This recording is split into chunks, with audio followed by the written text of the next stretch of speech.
Peace to the people, what's going on, y'all? This is The Word on the Street, and you can reach me at The People's Healer on Instagram. That is my YouTube as well. If you want to know more about astrology, you know more about the zodiac, you know about self-development, self-upliftment, or what have you, spirituality, metaphysics, you can reach me, yo. Reach me at Only Real Can Feel is my personal page on Instagram, but my business page is The People's Healer. That's also my YouTube, so y'all tap in. If you want to hire me for motivational speaking, if you want to hire me to do astrology readings and things of that nature, let me know, and I got you. Peace.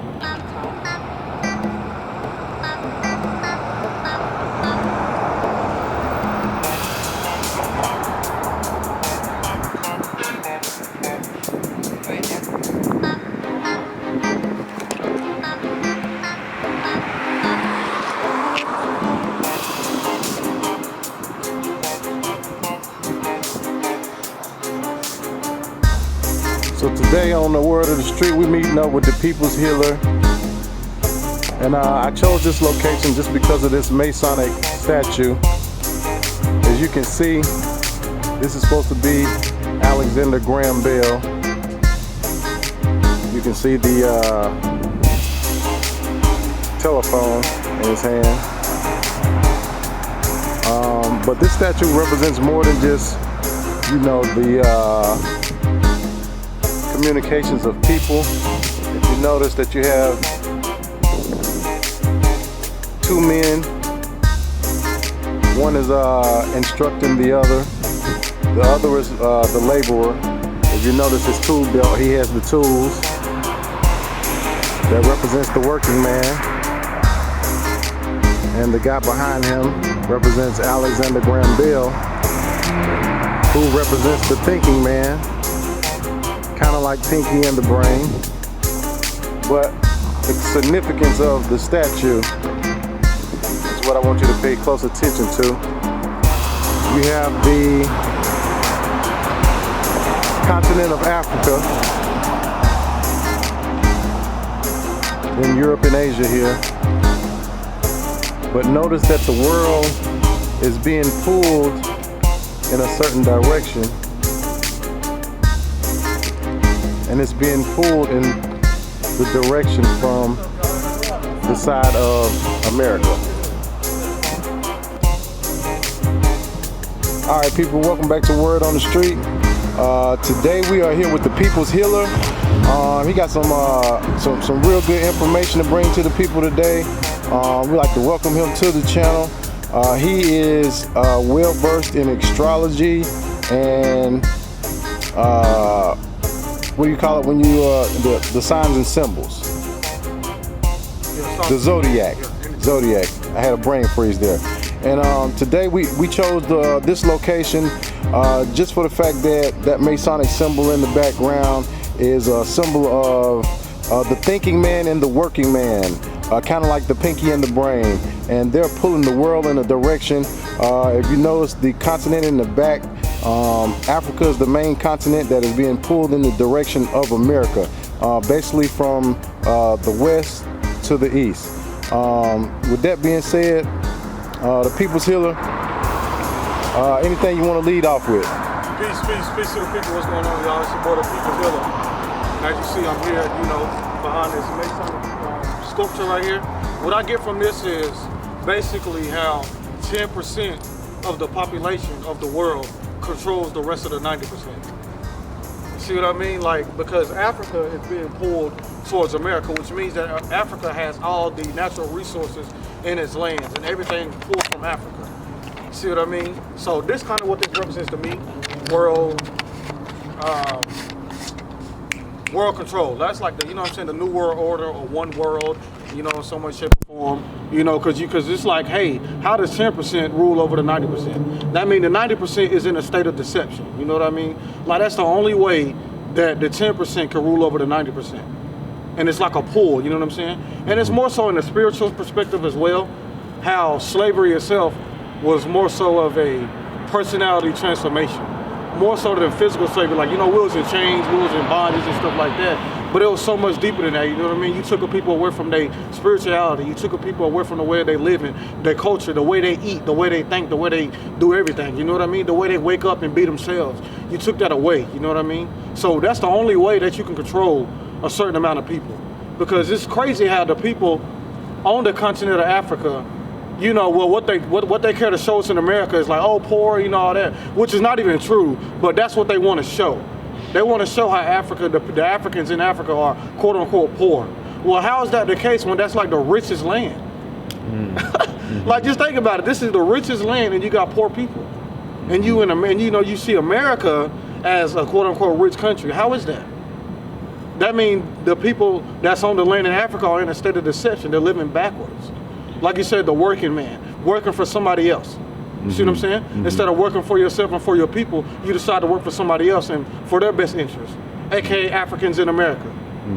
Working in a land that has nothing to do with them. Well, I ain't gonna say nothing to do with them because Africans, we was here anyway. See what I'm saying? But what I'm saying is though, through slavery, we lost a sense of identity. We lost a sense of self. We lost everything about it. This is why you get a lot of violence. This is why you get a lot of self-hate.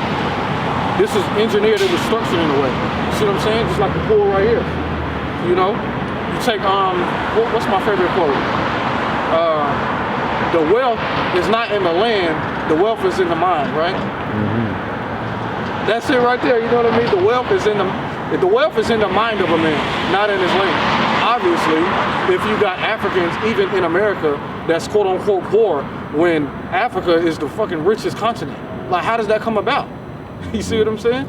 And this right here shows it right here. How a group of people stole it, or, well, we could say stole it, you know what I mean? Stole the land, stole the property, stole the mythology, stole the sciences and everything, and act like they was the ones that created it. See what I'm saying? And that right there already creates an inferiority, a superiority complex. See what I'm saying? Like, so you get educated and you're taught that, hey, you know, we were slaves. So it's like, oh shit.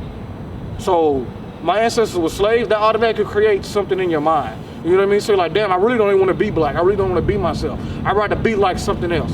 Because they teach you in the school, like, hey, you know, Americans, you know, we discovered this land, you know, we're great, we're the heroes, you know what I'm saying? All that type of stuff. So it's like, when you're growing up black here, that's what you want to be like. And you see it with the way we dress, you see it the way we act, the things that we eat, and all that. How we relate one to another, how we do our spiritual practice, even with religion. See what I'm saying? So that's what I get from this, man. It's just basically how a small group of people can control the rest of the people. So with right now in the you know, in the news right now, the coronavirus is very dominant in the headlines right now. Well, my thing with the coronavirus, the Ebola, staph, and all this type of stuff, it's funny how all this stuff comes about when there's an election going on. Like, you know what I'm saying? Like, when you really sit there and think about it, you'll see the patterns going on in this country. You see the patterns. Every time this happens, this has to happen. Every time there's a big election, oh, here comes a virus. Oh my God! Like, come on. Let's stop. Come on, y'all. You know, and you know, and that's why I say, man, the TVs and all that stuff will blind you, man. It's brainwashing. It's mind control. It's real mind control. It's not just a thing it's not just a fad that everybody say, oh, don't watch the TV because it controls your mind. This is a real thing. Like, you know what I'm saying? Even the movies and all that type of stuff. So when you see the coronavirus, to me, what I personally think it is, I think it's an attack on China and them trying to stop travel in some way, shape, or form. Because if you had the Ebola crisis and all these other crises, that means you're supposed to already know in the future that something like this happened, we got things in place. So there's no outbreak. Right. You know what I mean? Right. So now we got coronavirus. Oh my gosh, come on, man. You know. So there is actually a patent on the coronavirus, just like, you know, they had a patent on some of the other viruses that you named, like the Ebola and all those other ones that in recent years, you know, they've been affecting people. So with, you know, there being a patent on an actual virus, what does that say to the mind game that's being played on the people? A patent. What is the mind game? I would say that I think that then it's another thing with fear-based. You know what I mean? Like fear, and see how people react to stuff. You know what I'm saying? Like, this just may be something to see how we will react in a real crisis situation. You see what I'm saying? Now, do I think that this isn't a crisis situation? It may be. You know, but you got a lot of people saying, wash your hands. That's what you're supposed to do. I mean, that's just common sense. Like, you're supposed to wash your hands and all that type of stuff, and not to get the germs. You know what I mean? And then they say stuff like, if you have a weak immune system, then you're more prone to catch it. But if you got a weak immune system, you're prone to catch anything. Anything, yeah. Like, you see what I'm saying? So now, to be honest, for me, I really didn't read too much into the symptoms and all that type of stuff, so I really can't answer too much about it. You see what I'm saying? But just based off the history of this country and what they show, I can already formulate something in my head. You know what I mean? For instance, remember, if you go back in history with the Native Americans and all that, didn't they use blankets or something like that was infected to kill out the people? Right. Or something like that. But they signed a treaty or whatever, and like an agreement, like, hey, you know what I'm saying? Like, y'all give us these blankets because we cold. You know what I'm saying? We thought, you know what I'm saying? They thought that they was cool with them. Like, okay, bro, you know, give us these blankets. But literally, it was to kill them. Right. See what I'm saying? And then even over there in China, I heard that the building collapsed where they had the coronavirus victims there. I heard the fucking building collapse.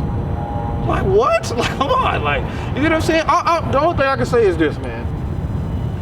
We need to learn how to critically think for ourselves a whole lot more instead of take everything for face value. What we see on TV is true. No, that's not it. I feel like we gotta stop doing that. You see what I'm saying? Mm-hmm. Us as, you know what I'm saying? Us as a collective, we really have to sit back and see, okay, what is it they're trying to show us? You see what I'm saying? Why would I say that is because based off the history of what they've been doing, they always try to deceive us in some way, shape, or form. Now, if everything they show was true and we never was deceived, we never was duped, then fine. But when you sit back and think like, yo, every time they show something, they try to cover up something or something like that. We see a pattern again, you see what I'm saying? So with that being said, that should already let us know we need to start doing a little bit more thinking, a little bit more analyzing, instead of just taking everything for what they say. You know what I'm saying? Like, a lot of people say, oh, well, it's on the news, so it's true. Really? Really? Then that means you just being controlled by what it is they want to show you. Propaganda. Tactics, you see what I'm saying? Yeah. So we got to start falling victim to these tactics, man, and just start thinking more. You know, that's all I can really say about the virus and anything that's on TV. Do you think that that a lot of these propagandized things that come, through the TV screen or come through us through Facebook or Instagram, do you think these things are brought about through actual people, or are we being controlled by an artificial intelligence? Oh man, we're living in like a simulated reality already, you know what I mean? Like, we're living in a matrix within a matrix, you know what I'm saying? So first and foremost, us as human beings and whatever, I feel like we need to realize that. It's funny because I put up a Facebook post about this, I think yesterday morning, where I was like, Grand Theft Auto, right? You know how we play the game Grand Theft Auto and everything looked like this? So think about if the character in Grand Theft Auto had a consciousness. Like, oh shit, I'm starting to notice the same patterns, the way the plants grow and all this is the same stuff. Who is in control of all this? You see what I'm saying? And it'll be you, right? Like playing, like, you know what I'm saying? So think about it like even with us. So it's like, yo, plants grow like this, 1 + 1 is 2. You see the same patterns, even in a computer. Like sacred geometry is the computer, right? AKA our mind, right? You see what I'm saying? So that let us know right there we're living in some type of simulation. Now back to the question. You said, do I think that Facebook and propaganda is controlled by a group of people? Yeah, especially in the spiritual realm. In the spiritual realm, we got to realize we're being controlled by what we call demiurges, demigods, archons, whatever you want to call them, the agents, the watchers, whatever you want to call them. Yeah, it's happening. Like, this is not a myth. This is just truth. You know what I'm saying? I've heard that word demiurge. I've heard that word used a lot. What exactly is the demiurge? The demiurge, the best way to break it down is a lesser or lower god. And then we have to go into what is a god. A god is nothing but a creator other than the creation. So whenever you're not utilizing your mind for yourself and not controlling your mind for yourself, you're being used as a creation other than the creator. Because your mind is all. Your mind is tapped in within to the source, aka God is within us. So once we start tapping in within our mindset, that's when we're utilizing our own powers. We're becoming God-like. We were created in God's image. See what I'm saying? So lesser gods understood that and took control over certain spheres of reality. You see what I'm saying? AKA the Matrix. That's what Jehovah, Hova, or whatever you want to call it, took control over this new reality. So a demigod is just a lesser god playing the part of the source and taking control of people that follows it. So if you follow the demiurge, you're following and giving power to that god. You see what I'm saying? Now, nothing is too much really wrong with that as long as you're aware of it. You see what I'm saying? Just don't fall victim to it and attach yourself to that God, because you're just only giving your power to that specific God. Like God of the sun, God of the plants, God of the such and such, you know what I'm saying? Until we all say that, you know what, this one God created all this. See what I'm saying? Then you'll start following that particular God. See what I mean? So you're well versed in the zodiac, and right now we're in the we're in the age of Pisces. Age of Aquarius now. Age of Aquarius coming out of Pisces. Yeah. What exactly does that mean for people, their behavior, and how people are gonna react to the new age? You know what, yo? I want to say that's a great question. That is a great question, because that's so important right now. Because, like I said, let's say, the demiurge, right? The people that's in control, they understand astrology. They understand the way the stars work. They understood the age of Aquarius was more so going towards technology, mass communication, aka multimedia, aka mass, what is it? Not mass media, but what is it that we always talk about? Like with the media and all that. What, the mass communication? Yeah, mass communications, but like with the TV and all that, what do you call that? Mass broadcast, but it's called something. I can't think right now. But y'all see what I'm saying? Like TV and all that stuff, television, social media age and all that, that's all Age of Aquarius shit. See what I'm saying? Because the 11th house controls groups. And it's all about groups. It's all about forward thinking and communication. So they already knew that. Steve Jobs and all these people was already aware of this, aka the iPhones and all that. So they're like, you know what? Let's go ahead and tap into this energy. So they tapped into the energy of Age of Aquarius and created the iPhone, aka creating something where you can actually utilize through technology to communicate to somebody else. Like, I can call somebody from London right now. That never happened before. But with the Age of Aquarius, we're able to pull from that energy and bring about to this dimension. You see what I'm saying? The Age of Pisces was all about spirituality, suffrage, and all. That's why you had Christianity 2,000 years ago. That's why you had all this stuff coming about. The Age of Pisces is all about suffering, spirituality, beliefs, right? So a lot of people was tied in the church. That's Pisces. Now, as you see a lot of people changing, a lot of people going into more stuff like their own individual spirituality, aka things like astrology, tarot, meditation. That's like your own individual practice that you can practice within yourself. That's Aquarius. Aquarius is the sign of the individual within the group for the group, though. You see what I'm saying? Pisces is after that. Pisces is all about tapping into the spirituality and the consciousness within everybody, like a church. You will go to like a church because that's where a lot of people is practicing this thing right here. You see what I'm saying? The Age of Aquarius is more so about, okay, what about my own individualistic way of how I do things and relate it to the group? You see what I'm saying? So it's like being an individual within a group. Okay. What's the best way to explain it real quick? The best way to explain it is like, it's almost like if you have a blanket full of polka dots. You have each individual dot represents itself, but the whole blanket is a whole. Exactly. And AKA humanity, right? Right. AKA humanity, because we all human beings, but once we start being ourselves, we understand that we're all different, but we're still human. See what I'm saying? That's what Aquarius is all about. That's what the Age of Aquarius is representing now. This is why a lot of people are breaking away from churches. You see what I'm saying? Not saying that religion is bad, that's not what that means. But it's just ironic how a lot of people are going away from the church while we're entering the Age of Aquarius, because that's what Aquarius represents. How long do you think we have been into the Age of Aquarius, or are we still transitioning from Pisces into the Age of Aquarius? Me being an astrologer, I'm gonna say we're in the Age of Aquarius right now. There's no more transitioning into it, we're in it right now. And like I said, you can see it right now. You know what I mean? Us usually, for me to be able to speak right now in front of a camera like that, that's Aquarius. Like, you see what I'm saying? Like, we're doing it now.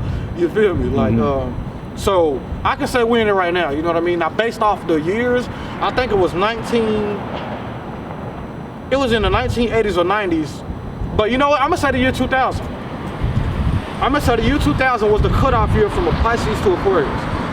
That's what. So maybe like the release of the movie The Matrix, the falling of the Twin Towers, and all that kind of stuff.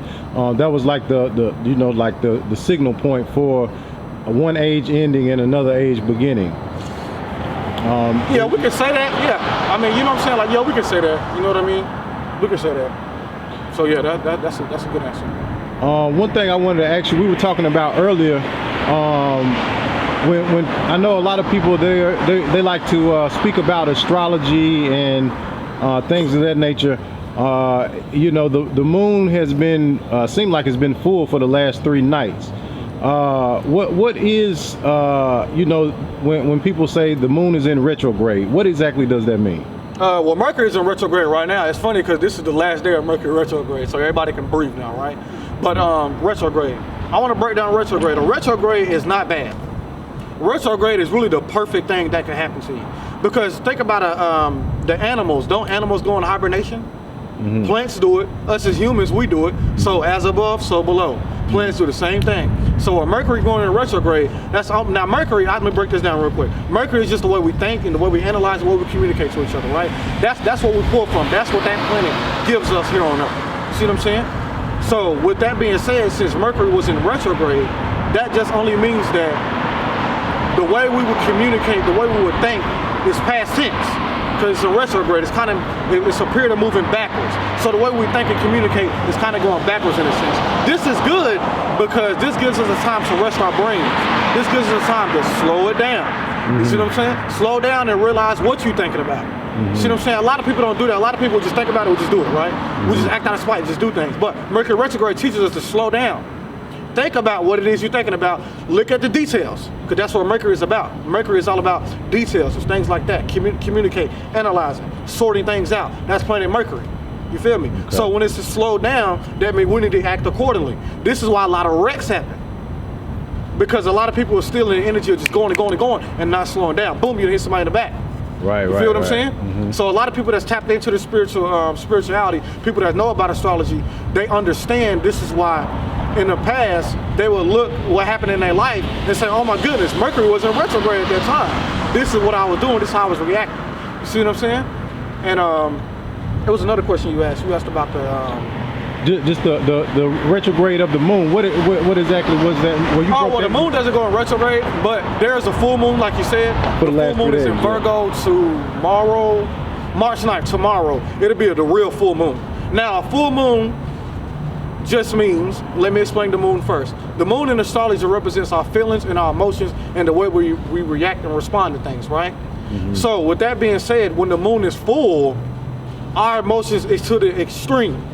See what I'm saying? What's the quote everybody already say? It's a full moon tonight. Don't go out there and do nothing crazy or something like that. Don't have a baby, right? Yeah. Because when the moon is full, it's like she's pregnant. See what I'm saying? So when it's pregnant, it's time to release.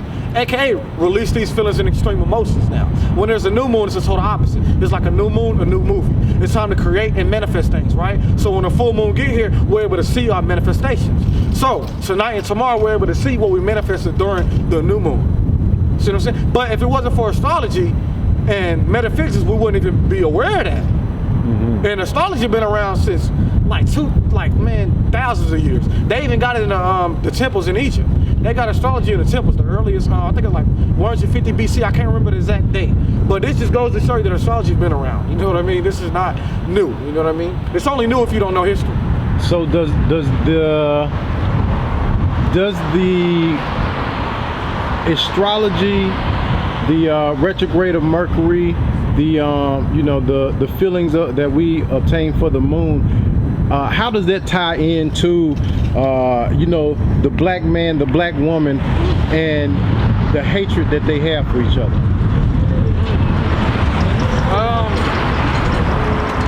Well, in that aspect, I would say the moon will represent more so of the mother, because you think of the moon, you think of the womb, right? And when it's full, like I told you, pregnancy and all that, feminine energy. So that could be tied to how the sun is versus the moon in some way, shape, or form. But as far as the black man and the black woman disliking each other, the stars and all that don't really have too much to do with that. You see what I'm saying? But I can't explain how the black man and the black woman hates each other in this day and age, and why. It's because, of course, we went through slavery. So, you know what I'm saying? That right there already says pretty much everything. But I'm gonna go into detail because I feel like a lot of people don't really understand the effects of slavery and what it really done to us here in America. See what I'm saying? So I would say the hatred begins with the Willie Lynch letter. Let's say that was true. Let's say it wasn't true. The shit is real. How we're put against each other. You see what I'm saying? The black woman and the black man dislike each other because of self-hate. I'm gonna just go ahead and say that right there. That's the most basic answer. That's the answer. Self-hate. Because put it like this: if you love yourself, right? That means you love everything about yourself. You love your color, you love your lips, you love your nose, you love the way you look. So there's no way you're able to hate something else that look like you. The only way that you can hate something that look like you is if you hate it. So that should let us know right there, that means we're dealing with self-hate. Now, where do we get this from? We get this from the education systems, the TVs, and everything that we're shown. AKA, we're getting lost in the light. We're getting lost in what they showed us, right? So we look at things like, we could just take this back to the education system, or we can take this back to us not liking ourselves, right? Who taught us to hate our skin? Who taught us to hate our lips? Who taught us to hate that? You see what I'm saying? So then you'll start to realize, like, oh shit, we see what's going on here. Like, this system wants us to hate each other. This serves a fucking purpose. You see what I'm saying? And especially when a black man hate another black man, you get mad, you want to go shoot another black man. For what? You in the same game. Like, come on, man. Like, now I gotta kind of go against the grain with you on that point, and just bring something to the light that may open up a different train of thought with you on that point. Okay. When we say that, you know, the TV and the educational system is what brought about the hatred that you know, the black man and black woman have towards each other, how does that relate to you know, like the African when he comes from Africa and they show that level of hatred towards the black African you know, that's in America? There's still a level of hatred there, but they haven't been through the same experiences that the African in America has went through, but you almost have that same sense of hatred towards each other, and not only towards the African coming here. Once you really dive into, you know, just the everyday interaction between even Africans, when you see how they operate with each other, well, let me tell you, they hate on each other. Exactly, of course. Like, they're going to, like, you feel me? Like, the reason why I say they're going to is because this was global. This, like, when I say self-hatred, it wasn't just here. It was global for a particular reason. Because if all Africans, like, put for instance, like, let's say all Africans were the world over, were connected. Let's say we did love each other, right? Let's say we did have knowledge of self. Let's say we did love ourselves. Let's say we did come together and create something together. What you think would happen? Won't that cripple this society? Because remember, we just explained how this world is pulling from Africa, right? So what if all the Africans came together and say, you know what, we're gonna control our land, we're gonna control our resources, right? Wherever we are, and we're gonna look out for people that look like what we look like. You see what I'm saying? Like, if that happened, then this society will pretty much crumble. Because where are they gonna get their natural resources from? Africa. But if Africans the world over controlled Africa and utilized that land for the resources for only Africans, then a lot of countries would fail. So no wonder why we need to hate each other. No wonder why we need to go against each other. You see what I'm saying? So no matter where African, you get them from Spain, the African in China, the African here, they're going to have that hatred to go against each other. You see what I'm saying? Because they was together, then it'd be a different reality. Like I always say, if you help the black race or the African race, you automatically help humanity. Like, it's an automatic thing. You see what I'm saying? But the thing is, people are scared that if you do help the African race, that we're gonna shut everybody else out. But you got to realize that we're all humans. Like, for one, racism is really an illusion. Like, race is really an illusion. You see what I'm saying? That's something that they created for their political gains. This is something that they're utilizing. You see what I'm saying? So whenever we take that away, you get just humans, right? Now, like I said, if everybody thought like that, then the world would be in a totally different realm of reality. You see what I'm saying? But since they have the power of things, they created race. They created boundaries and restrictions, and based off the color of their skin and stuff like that, make this group hate this group for this particular reason. You see what I'm saying? So just like here and everywhere else, we're going to hate each other. You know what I mean? But I don't preach that though. I preach self-love and self-upliftment. You know what I'm saying? Black upliftment. You know what I'm saying? The world over. Like no matter what, no matter where you from, we all pretty much the same. You know what I mean? With the history of the world, you know, with world history is black history though. You know, that's the funny thing. You know what I mean? Right, but just so much history, so much black history of the world. Do you think that the world of Kumbaya, with the blacks sticking together and working together and ruling the world, do you think that time has come and gone? Yes. and we're moving into a different, I'm glad you said that. A different direction? Speak to that. I'm glad you said that, because what you just broke down was basically how our ancestors realized that. You feel me? Like our ancestors realized, you know what? We came here, we done did so much on this planet. It's time to go to a whole nother dimension. It's time to elevate. It's time to leave this human existence. It's time to leave this humanity and, you know what I'm saying, and elevate into appreciate it, bro. It's time to elevate. You see what I'm saying? It's time to do away with this existence. Like our ancestors knew that. This is what you get the Book of the Dead and things of that nature. This is where you get spirituality and all. This is where the spirituality really came from. A cult and all that. This is where it came from. Cause we realized, you know what? We done did all this here, man. This ain't it. Like, cause like being a human, you got a lot of boundaries, a lot of restrictions. You can't do what you want to. You can't fly. But we can think it, right? We have the thought, like, yo, I want to fly. Can you do it? No, because you're bound. You're bound to being a human. You're bound to living this human experience. You see what I'm saying? Our ancestors realized that. This is why you get a reincarnation. This is where we learn reincarnation. We learn past life. We learn all this type of stuff. And we realized it. But that's another part of history that's taken away. But now this day and age right here, like you said, the new age, we know it now. We tapped into our divinity. We tapped into our spiritual natures. We tapped in now. We realize our past life. We know our life path. I'm a life path 5, the freedom seeker. We know all this now. We know numerology. We know the sacred geometry now. Because we're in the age of information. Information is out here. You feel me? We know it now. You know what I'm saying? So the whole thing of having like all blacks coming together again, we don't really need to do that. See what I'm saying? It's in the spirit world where we got to come together. Once we come together there, it's over with. That's the unknown realm. Can't nobody control that but ourselves, aka the inside of us. See what I'm saying? That's why I talk a lot about going within and winning and tapping into your spiritual sense of your spiritual journey. Once you tap into that, it's over with.